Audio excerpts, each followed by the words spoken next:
The United States says its sanctions on Iran have been crippling the country's economy, but the government of Iran doesn't seem fazed by them.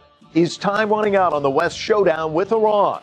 I'm Mike Walter in Washington, D.C., and this is The Heat.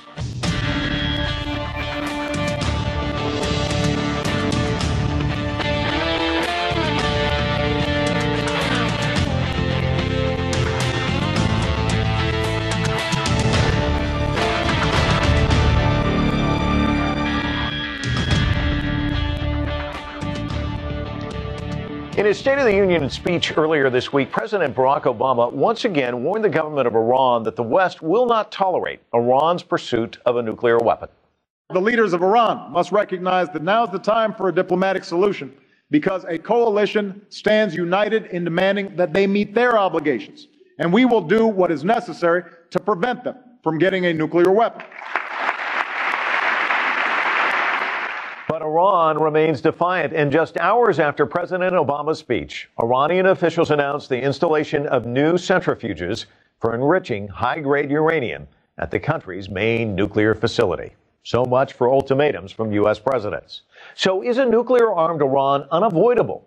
What options are left for the U.S. and its European allies?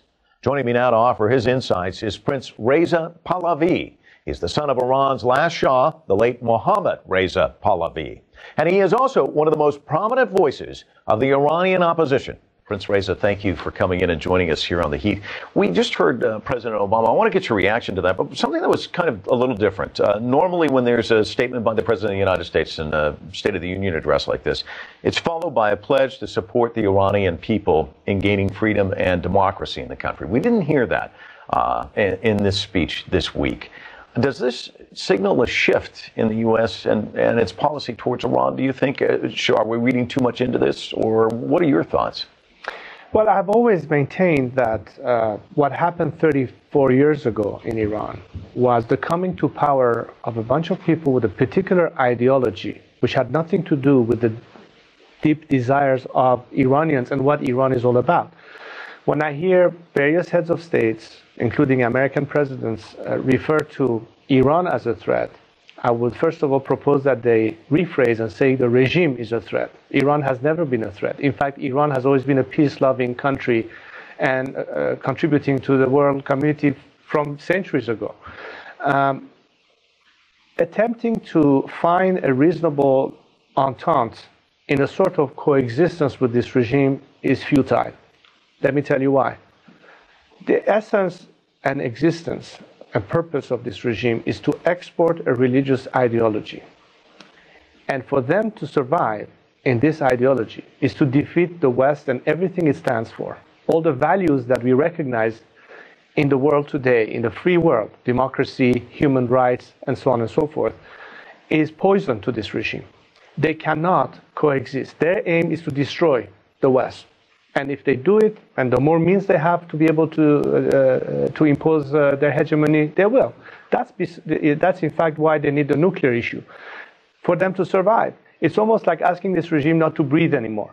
They need that. It's part of their entire game plan. So insisting on diplomacy is a waste of time. You say nothing has changed. Would you say that about the United States' policy, too? I mean, it seems as though sanctions seem to be the effort the United States takes to apply pressure.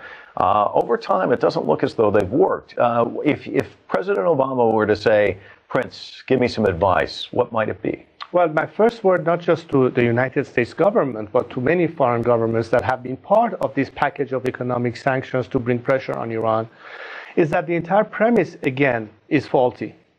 The whole purpose of imposing sanctions was not to cause regime change in Iran, but behavior change by the regime. Again, it ties back to my previous comment. You expect a reasonable behavior by this regime. They won't. Therefore, the only impact that the sanction has had, ultimately, if it's only with the objective of forcing the regime to change its behavior, which it won't, is ultimately going to hurt the people. You've expressed some disappointment in President Obama, and then there are critics who say that his policy towards Iran is too hawkish. How would you, and you're shaking your head no, it's not hawkish enough? Well, look, first of all, let's understand what we mean by pressure or hawkishness. Hawkishness doesn't necessarily mean being a warmonger. But soft diplomacy has not worked either. President Obama, just to prove that he's different from G.W. Bush, particularly at the outcome of 9/11 and what happened in Afghanistan and what happened in Iraq, was to say, well, I'm not him, and I'm sending a message. America is not at war with Islam, and so on and so forth, and his whole world tour within the Muslim communities, and engagement with the Iranian regime. Well, let's rewind tape to 4 years ago, and let's not forget what happened in 2009 with the election fiasco. Again, if you follow the same rationale that I just explained, it is the same old policy of trying the same matter of approach again. The name of the administration has changed, but the policy apparently still is the same. And if I recall correctly, Albert Einstein once said that thinking that by doing more of the same you can achieve a different outcome is a sheer sense of insanity. We're doing the same thing and expecting a different outcome. You mentioned us as Iranians. Obviously, you feel a kinship to the people in Iran, and you'd love to see regime change. What's going to be the tipping point, do you think? What would cause that? Well, look, as the clock is ticking, diplomacy has failed. We cannot jump directly from failed diplomacy to war and striking Iran militarily, whether it's an Israeli initiative or whoever else's initiative, because that's lose-lose. It's not going to solve the problem.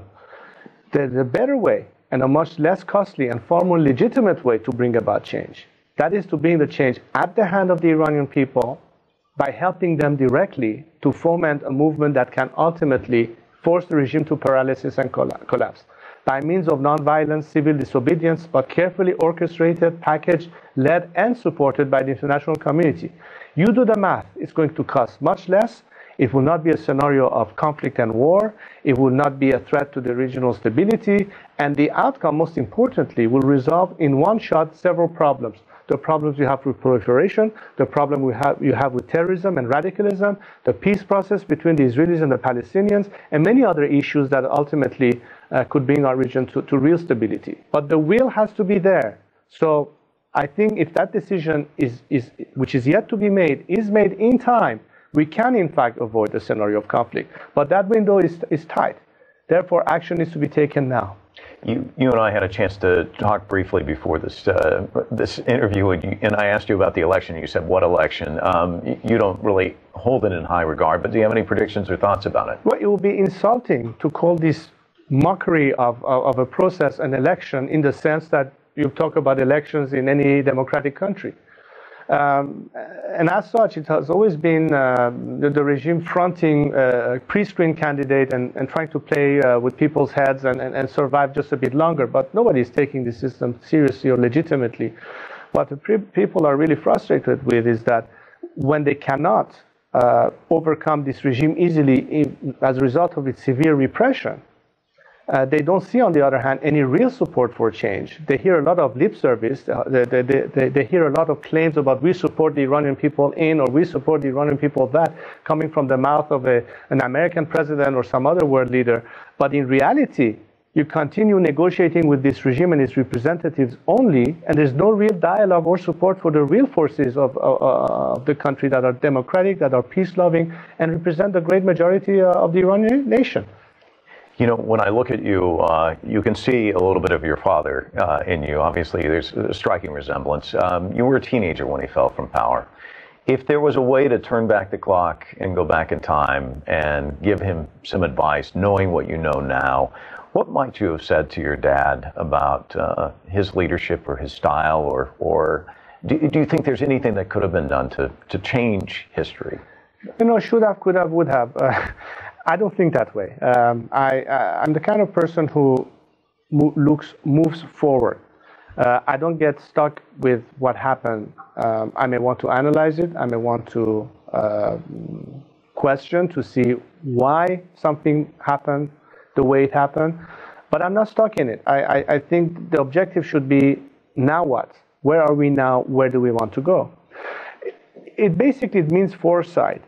When you look at the founding fathers that were the basis upon which America became the country that it is today, at the time, you could have imagined that now that you think of it, you say, oh my God, they really thought it through. There was really a lot of anticipation, a lot of foresight.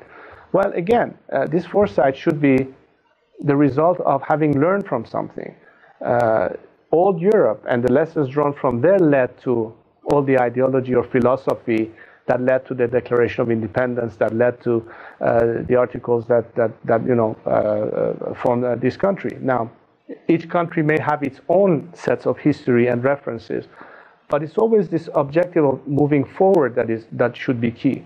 Learn from the past and move forward. That, I think, is the most obvious lesson. And today, in this world of communication, you can reach millions of people instantaneously, as opposed to what it was 200 years ago or even 50 years ago in Iran. Well, speaking of moving forward, unfortunately we have to. Prince Reza, thank you so much for joining us. Thank you for having me on your program.